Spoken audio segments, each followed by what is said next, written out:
Hello, everybody. My name is Jaime Luque. I'm the director of ESCP Institute of Real Estate Finance and Management. Today, I'm pleased to introduce you to Mr. Omer Kucukdere. He's CEO and founder of Nestpick and Saplet.com. We are going to actually talk about also the acquisition of Saplet. Thank you so much, Omer, for being with us today. So this is a series of interviews to what we call Proptech leaders. As we know, it's a sector that is booming right now. There is a lot of interest in knowing people like you. It's a little bit of informal interview in the sense that we would like to know also about you, what you did in the past, and also about your company today and your vision, recommendation for our students. I will let you a little bit know about ESCP Business School and what we do in terms of Proptech.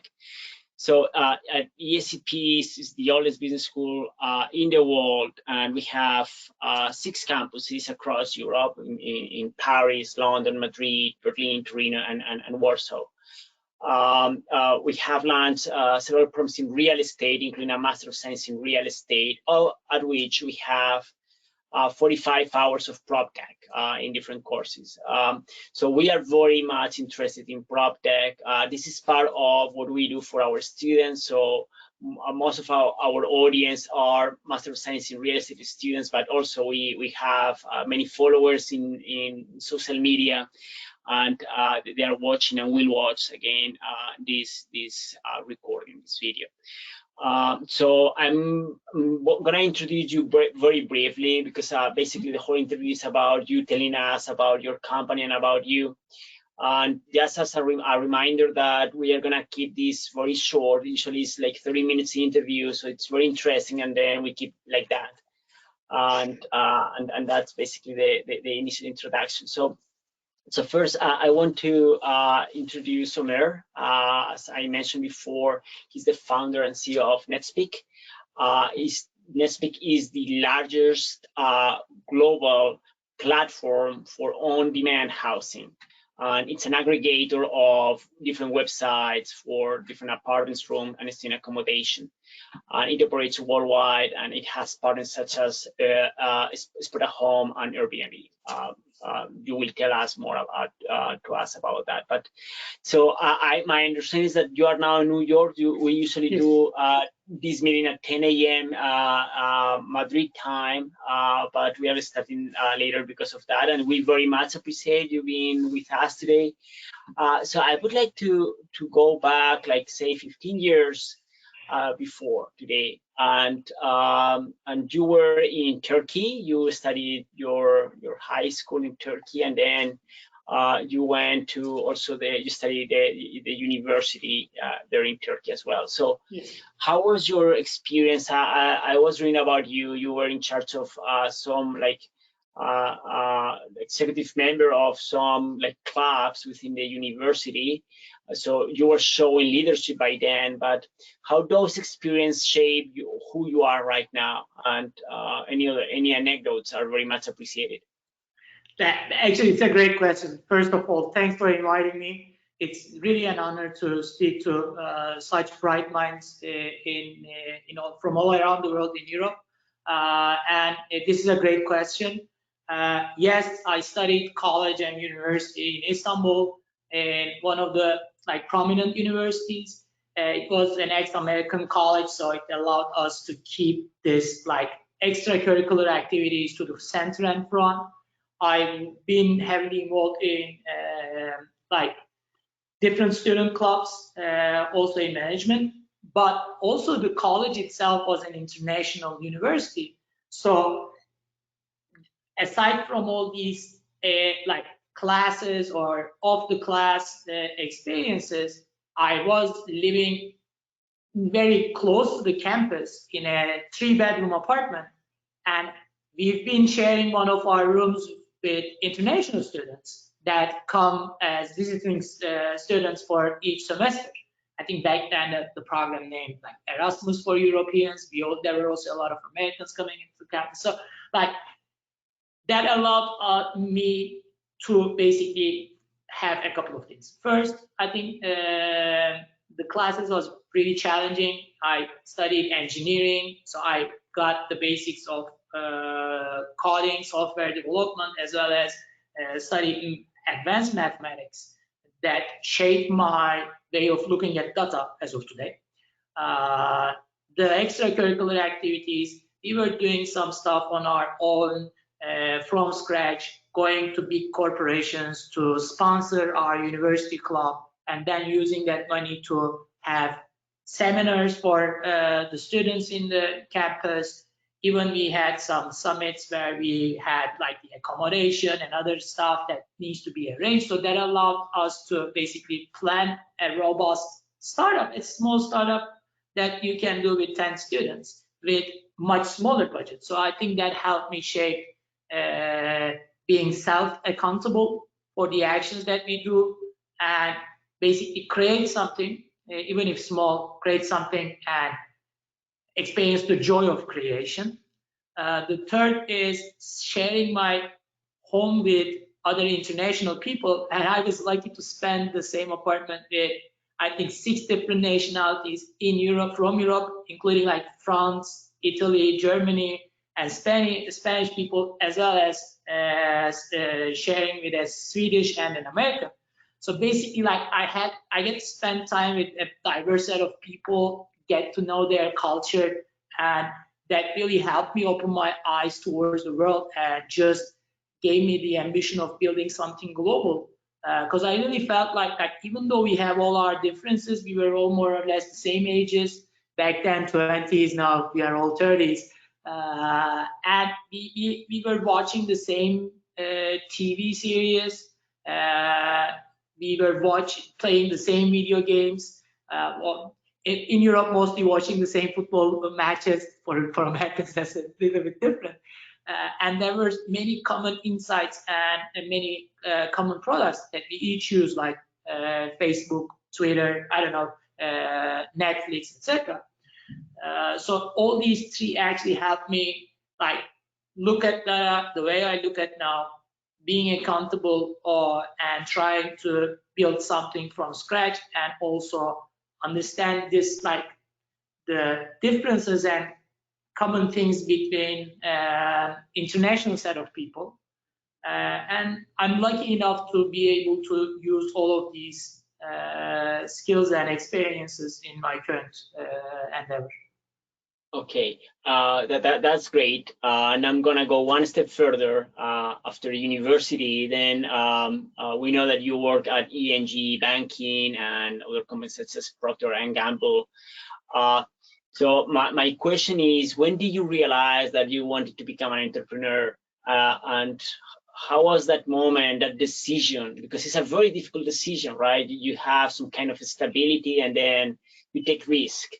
Which is really exciting, but I mean, because we have our audience is full of students that they are dreaming about building their own company, so they may see themselves reflected on what you will tell us.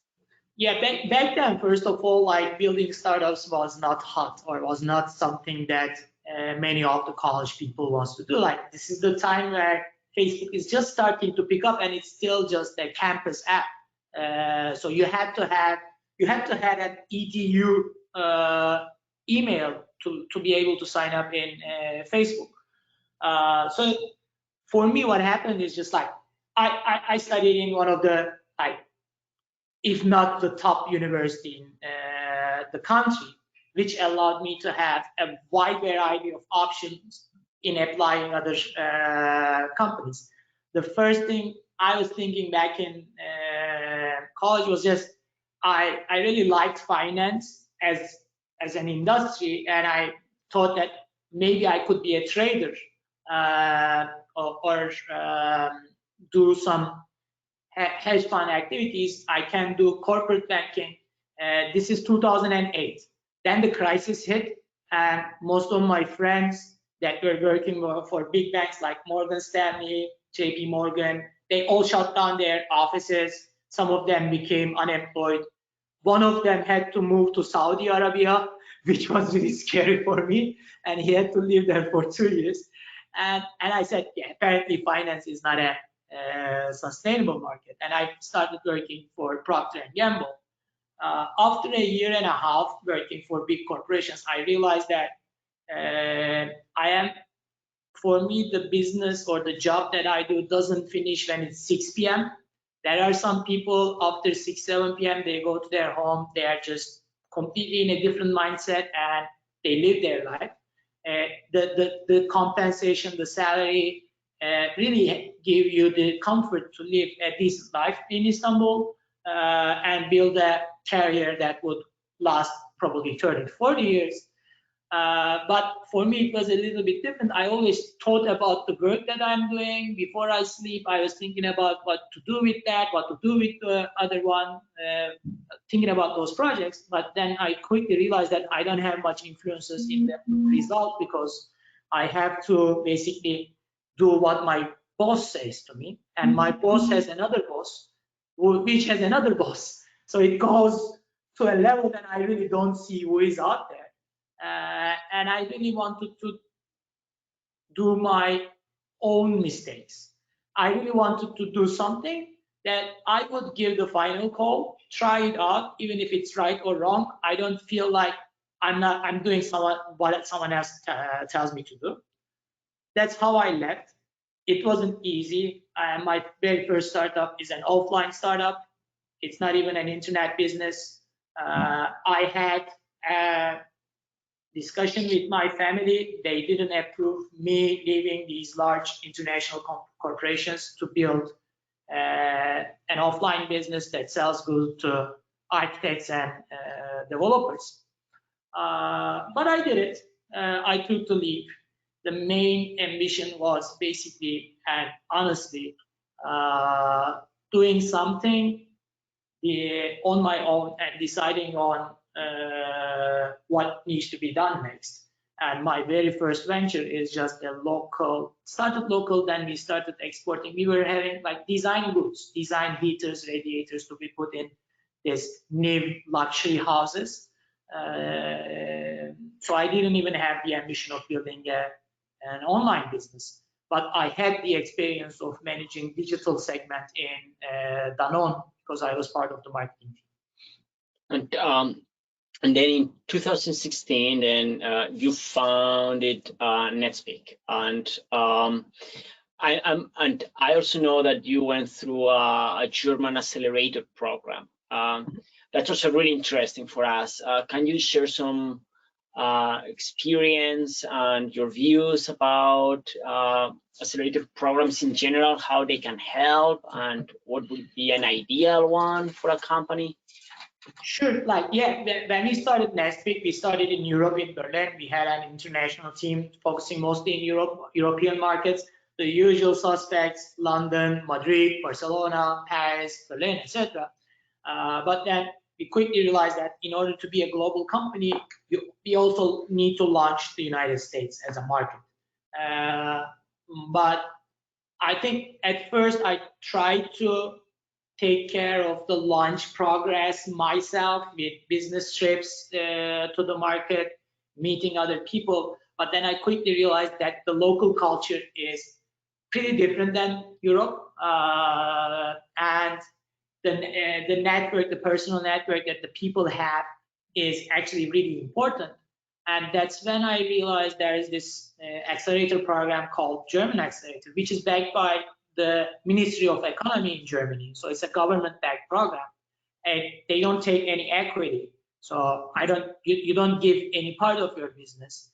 They don't also give you money. What they do, they give you an office space in San Francisco or New York City, and they take you through an acceleration program that is at least 3 months.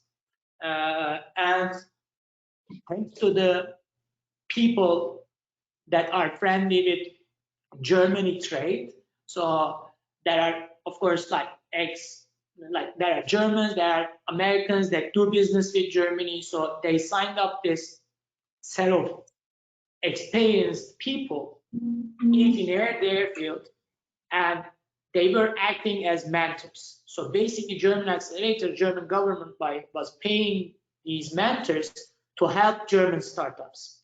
And to be honest, it helped us a lot, because first of all, we never had the concern of am I going to leave my equity, my ownership to this acceleration program. That program being a government-backed program, it was primarily eyeing for long-term success, because what they bet on is just like, we're going to have these German companies launch in the US, they will be successful, or some of them will be successful, and then they will grow and hire more people in Germany, and they help the industry. And they had a great set of network on the mentorship side. So that helped me actually build my personal network in which I'm still relying on. Thanks to that acceleration program, we met some people that helped us meet other people, and we were one of the very first partners of Airbnb on a global scale. And probably we made millions and millions of dollars from Airbnb itself. And I think what I can suggest that, of course, there are different programs. The ambitions of different programs can differ. Once you see it's genuine and it has a good cause, I think it may really help, especially in areas or markets that you don't know much about. Okay, that's great. Thank you. And again, a little bit about the beginning of Nestpick. So first, I would like to know a little bit about the business model in general, but also what was your role in doing things? Because sometimes you delegate, you hire people, you do fundraising, and with that money, you basically get people doing things for you.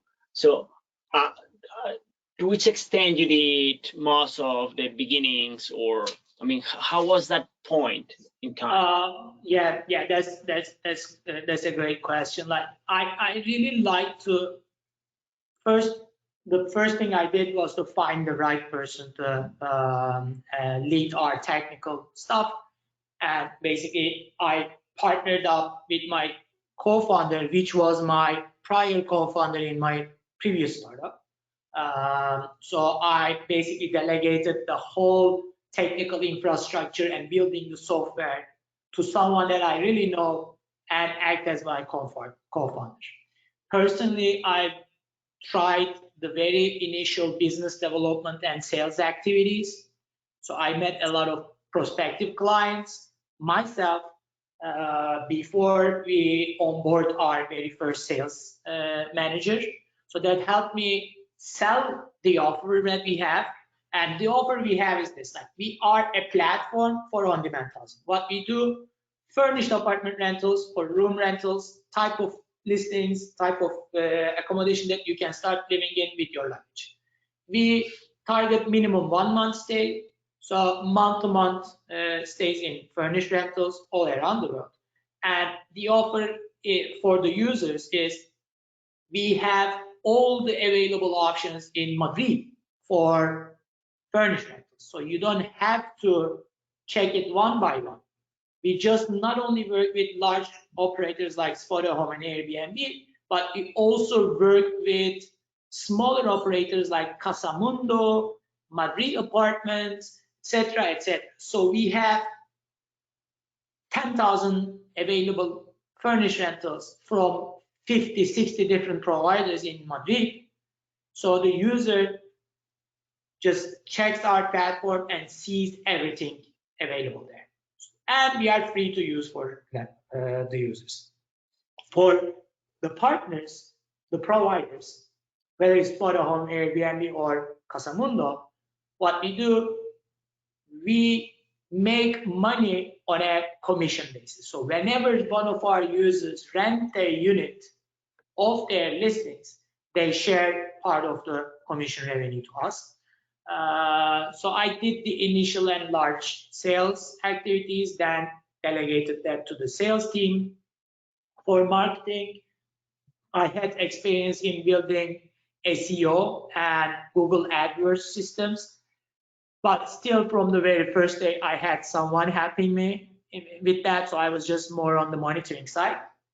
And eventually my roles became, as we scaled, I focused on fundraising and more on obsessively checking the data to understand the venues that would help us grow further. And eventually, I think after that, I managed the acquisition that we have in the United States to grow faster in this market. And yeah, that's how it started. Currently, it's more like the same. I have like leaders managing each function. I'm responsible of building the strategy, following up the projects, following up the data obsessively, and also meet external people. Nowadays, my personal focus is more on branding side. So we are trying to partner up with large institutions, large newspapers, large media companies to basically put our brand to the front for more people, because I think with the pandemic, work from home, work from anywhere is an ever-growing culture at the moment.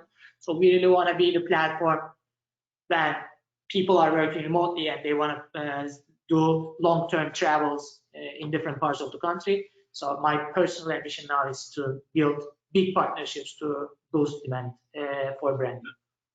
Again, really exciting, and congratulations. It sounds like a fantastic thing you did. Let's move towards another really exciting part, which is fundraising.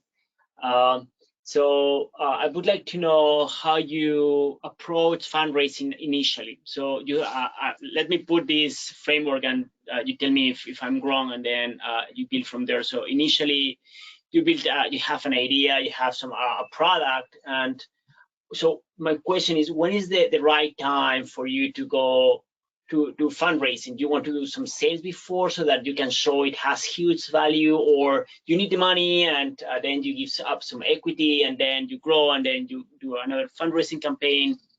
And also, how do you approach a venture capitalist? Is it like all in one time, or like in a sequence? All these are questions that our students have in mind. Yeah, I think that's really important, because in the end, I think money is a big part of building online businesses. It's still not a determinant on success, because we have seen a lot of companies that raised a lot of capital too early, and they just burned through the money and the business didn't scale. What I would say at the very beginning, the main focus should be on product and the unit economics of what you are offering. So you need to really find your initial customers and initial users, use your product without much money. So I think the thing that if I start another business again, I will probably also start slow, try to focus on the MVP, the very initial product, with very little amount of money, maybe some angel capital from people that I know and I really like their and respect their point of views. But just, one or two software developers, myself, maybe one more person, to basically get the first customers and to have the initial MVP. And if you see that you have nice unit economics, so your customer cost, customer acquisition cost versus lifetime value it has a nice multiple. The offer that you have can be sold to other clients, and they are happy using your services or your product. I think that's when you formally need to get your seed capital. And whenever you have your unit economics or early unit economics, early customers, it's much easier to raise the seed capital, because I think raising by an idea only may make things harder. This is how I do things, by the way. Some other people may say, I have the vision for the next 10 years. I really want to raise the seed now before I do anything. From day one, I want to hire 10 engineers to help me build this. I am a little bit skeptic about that, not because it doesn't make sense, it makes more sense. I really don't like using team as a dispensable aspect. So because like when you hire 10 people, 10 engineers, you are changing lives of 10 people at least, probably in most cases more than 10 because they have families. So I usually start small and see the light, and when you see the light, you raise the seed capital. I think after seed and Series A, that's really the most important part, because then you need to show growth. You need to really use that seed capital to do paid advertising, to show growth, and Series A is mostly about targeting a large enough market and showing initial traction, and probably it's the hardest because you are still too early, you still don't have enough revenues, but people expect you to show them some traction. It's really hard. I did many mistakes in that stage. I have spoken to more than 80 different investors, and you get a lot of no's. So for every yes, you get 20 no's. So it's not easy. It's emotionally challenging as well. So what I can advise, maybe after seed, we should just think about it as it is what it is. So we will try hard. You focus on your vision and basically try to make it better in each meeting. Okay, and now, like thinking about the growth part of your business now, how do you envision that like your company in 2-5 years from now? What is the segment of the market that is really important for you? I mean, we know that what are the main units. You talk also about the student accommodation. This is, for us, is really interesting to hear about your growth prospects, not only because ESCP has tens of thousands of students across Europe moving every single semester, because we have programs that for instance, in a master program, you study every 4 or 5 months in a European capital, and also bachelors and all that. So we are really interested to understand how, from a business perspective, you will grow, and which segment is the one that you think is going to be the good one. Yeah, historically, almost like in the summer season, historically, half of our users were students, and mainly international students. I think now with the pandemic, most of the universities are working remote, and international students are not back in the campus. So most of our users now are white collars, and 60% of our bookings happen in the United States. So for going forward, we really are cautiously optimistic that students will be back both in Europe and the United States, and they will always be a big part of our audience. But now, post-pandemic life, I think we will be relevant for many people. I think any knowledge worker or any student may be able to use us. And we really want to first target a little bit more on the United States market, because it's our largest demand at the moment. And we would like to build a stronger brand in the United States market first, while we keep our existing power in Europe. And basically the main growth channel that we see, or a geography that we see, is the United States. Students, I think we have a lot of student accommodation providers working with us. Historically, it was a very big chunk of our revenue, and we are looking forward to see the days that it will come back.